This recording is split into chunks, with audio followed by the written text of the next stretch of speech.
Salut à toi, j'espère que tu vas bien et que tu es en pleine forme. Aujourd'hui, je vais t'apprendre comment te libérer de cette peur de l'échec en fait qui peut habiter beaucoup de joueurs que je coach.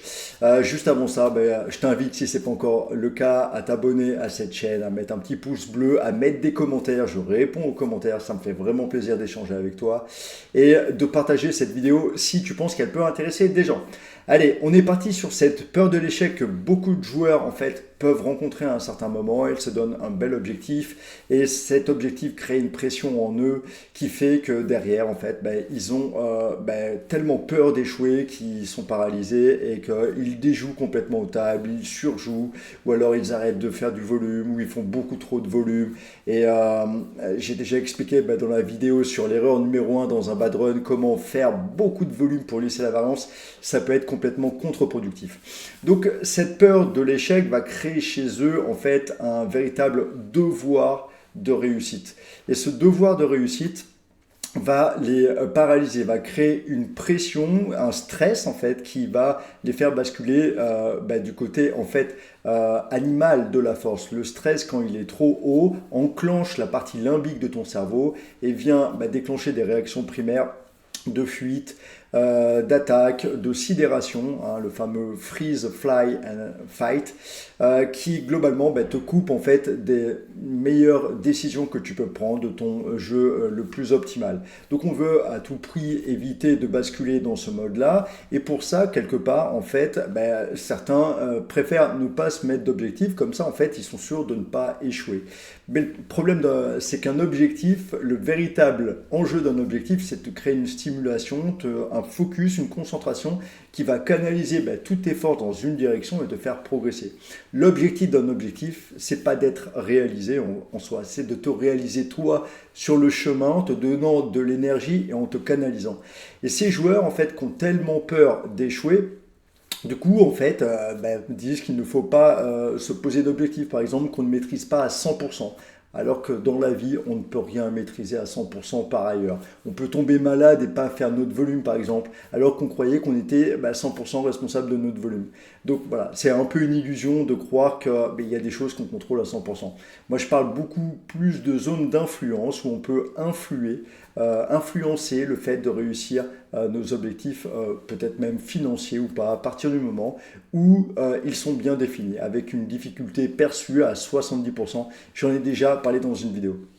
Donc pour moi, c'est contourner le problème que de ne pas se mettre d'objectifs afin d'être sûr de ne pas échouer. Et ça, dans la vie, on peut voir que beaucoup de gens, 95% des gens selon l'étude de Brownie-Ware, une infirmière australienne qui a été avec des personnes qui allaient bientôt mourir et qui s'est rendu compte que les regrets les plus importants ou le regret le plus important, c'est de ne pas avoir osé en fait donner une chance à notre rêve. Pourquoi les gens n'osent pas donner une chance à leur rêve? Parce qu'ils ont vraiment peur d'échouer. Donc c'est contourner le problème du coup de ne pas se mettre d'objectifs, de projets et en se disant bon, moi je suis sûr de réussir ou de ne pas échouer et tout va bien. L'idée c'est plutôt de vraiment affronter le problème et se demander derrière cette peur de l'échec qu'est-ce qui joue et comment atténuer ça. La grande idée c'est que qu'est-ce qui est le plus important au final? Est-ce que c'est d'échouer, de réussir ou juste de tenter? Certaines personnes ont tellement peur d'échouer qu'elles ne vont pas tenter. Et quelque part, elles sont un peu dans leur zone de confort. Mais le souci de ça, c'est que 10 ans, 15 ans plus tard, en fait, elles auront plein de regrets. Et notamment le regret numéro 1, selon Brownie-Ware, c'est qu'elles n'ont pas donné une chance à leur projet, à leur rêve, etc. Est-ce que c'est pas ça le véritable échec? C'est ça la question. Donc du coup, quel est le plus important? Est-ce que c'est de passer à côté de sa vie parce qu'on a peur de l'échec? Et du coup, c'est le véritable échec? Ou est-ce que c'est d'oser, de tenter et de réussir ou échouer, peu importe. Pour illustrer ça, j'aimerais te lire le texte que Roosevelt, le président américain, a dit à la Sorbonne dans les années 1920, etc. Ce n'est pas le critique qui compte, celui qui montre du doigt l'homme qui a trébuché ou qui explique comment on aurait pu mieux faire.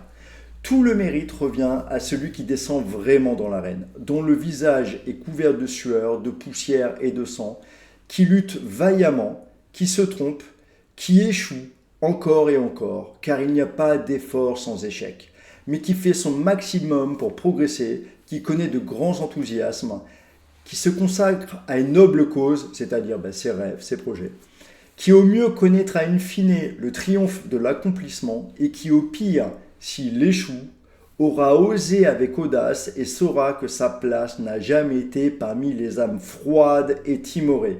Je répète ça, et saura que sa place n'a jamais été parmi les âmes froides et timorées qui ne connaissent ni la victoire ni l'échec. Voilà. Est-ce que le véritable échec, c'est pas d'être juste une âme froide et timorée qui a peur d'échouer? Donc quand tu as cette pression de l'échec qui arrive et qui te fait déjouer quelque part, viens creuser qu'est-ce qui sera le pire dans tout ça. Le pire dans tout ça, ça sera peut-être juste de passer par un petit moment de déception inconfortable et puis après de rebondir dans un autre endroit et ça sera ok. Et le pire dans tout ça, est-ce que ça c'est pire que finalement être une âme froide et timorée qui passe complètement à côté de sa vie et qui échoue par défaut en fait.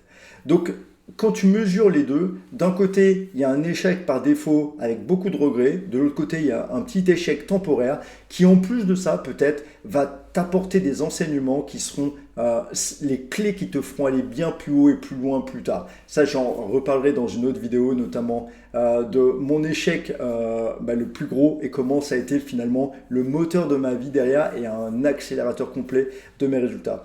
Parce qu'il y a plein d'avantages à échouer. Et quand tu as peur de l'échec, c'est que tu ne vois pas du tout les avantages. Tu penses qu'il n'y a que des inconvénients alors qu'il y a beaucoup d'avantages. Et ça, je t'en reparlerai dans une autre vidéo.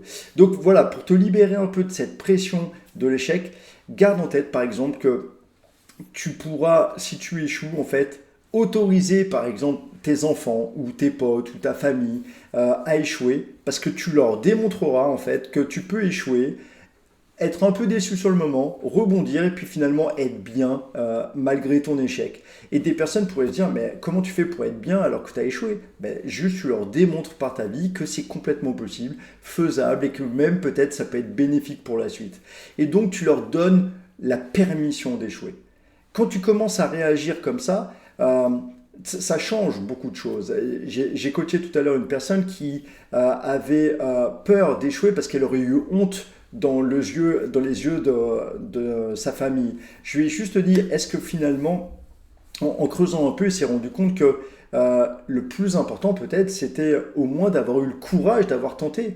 Et que avoir honte, c'est peut-être avoir honte de ne pas oser aller faire un truc qui t'anime au plus profond de ton cœur, ne pas avoir ce courage d'y aller, alors que ça te fait vibrer de l'intérieur profondément. Peut-être que simplement d'oser y aller, c'est une preuve de courage et d'audace que pas grand monde a dans la vie et que tu devrais être fier en fait d'avoir pris ce chemin, peu importe que tu réussisses ou que tu échoues, au moins t'es pas une âme froide et timorée. Et là, d'un coup, dans ça, il l'a senti comme une libération. Il dit, ah, effectivement, c'est un autre point de vue. Et ça me fait du bien d'entendre ça parce que le plus dur, quelque part, c'était d'avoir osé aller sur ce chemin-là. Et au moins, en faisant ça, tu sais que tu rates pas ta vie. T'es pas à côté de ta vie. C'est pas un échec par défaut. T'es pas une âme froide et timorée. Donc, commence à envisager ça sous un autre angle, à voir tous les avantages à échouer pour toi et pour les autres, et il y en aura, et je t'expliquerai à l'instar du philosophe Charles Pépin les vertus de l'échec. Et en revisitant un peu tous les avantages à échouer pour toi et pour les autres, et puis en te demandant si l'échec finalement c'est pas de passer à côté de sa vie, avoir une petite vie confortable où tu n'as ni échec ni réussite, si c'est pas ça le véritable échec. Voilà. Et que toi, si tu dois échouer dans ton projet, au moins tu as une preuve que tu es une personne vivante et que tu n'es pas un mort vivant comme malheureusement beaucoup trop de personnes sur cette planète. Voilà. Je t'ai donc parlé et j'espère que ça t'a aidé. Mets-moi en commentaire si tu as pris ou appris quelque chose de cette vidéo qui va te permettre d'avancer. N'hésite pas à la partager si c'est le cas. Si tu veux aller encore plus loin, on travaille vraiment avec profondeur dans le PMS sur la notion d'échec, sur la notion d'erreur, afin que pour nous, en fait, ça soit juste en fait un signe que tu es sur un chemin où tu avances. Donc voilà, si ça t'intéresse d'aller plus loin, je t'invite à visiter notre site et tu trouveras des informations qui pourront t'aider. Je te souhaite plein de bonnes choses et garde bien en tête qu'avec un bon process, tu peux bien plus que tu ne le penses. Allez, à très bientôt. Ciao, ciao.